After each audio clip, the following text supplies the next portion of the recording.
Pemirsa, beredar di media sosial pesan suara antara Anies Baswedan dengan Ketua DPW PKS Jakarta Khoirudin.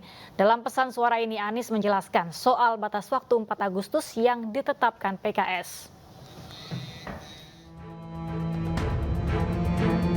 Rekaman suara ex-gubernur DKI Jakarta Anies Baswedan yang kaget dengan tenggat waktu 4 Agustus.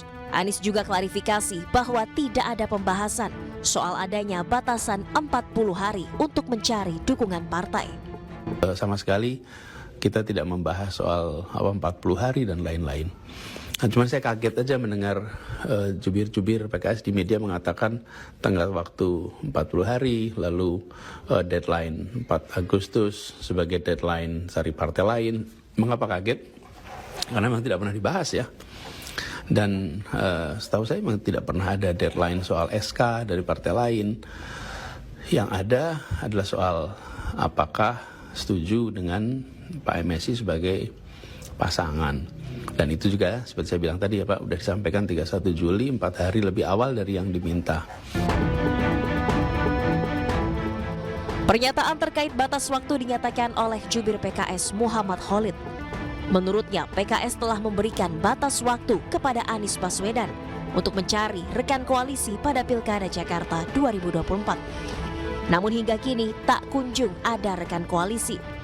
Akibatnya, Anies dan PKS terancam gagal berkontestasi pada Pilkada Jakarta. Rencana yang pertama adalah mengusung Bapak Anies Sohibul Iman. Dan kerangka kerja kita itu berlangsung dari sejak deklarasi tanggal 25 Juni hingga 4 Agustus kemarin. Karena sampai 4 Agustus kemarin kursi yang harus dipenuhi yakni 22 kursi belum terpenuhi, maka kita DPP PKS memiliki ijtihad untuk membuat opsi-opsi lainnya. Salah satu opsinya adalah kita membangun komunikasi dengan Koalisi Indonesia Maju. Sampai tahapan mengkaji, membahas opsi alternatif ketika pasangan aman ini tidak bisa berlayar karena kekurangan kursi. Padahal PKS merupakan partai pemenang Pilkada 2024. PKS pun hanya butuh 4 kursi untuk mengusung calonnya sendiri. Sementara di sisi lain Golkar yang tergabung dalam Koalisi Indonesia Maju telah mengusung Ridwan Kamil sebagai bakal calon gubernur di Pilkada Jakarta.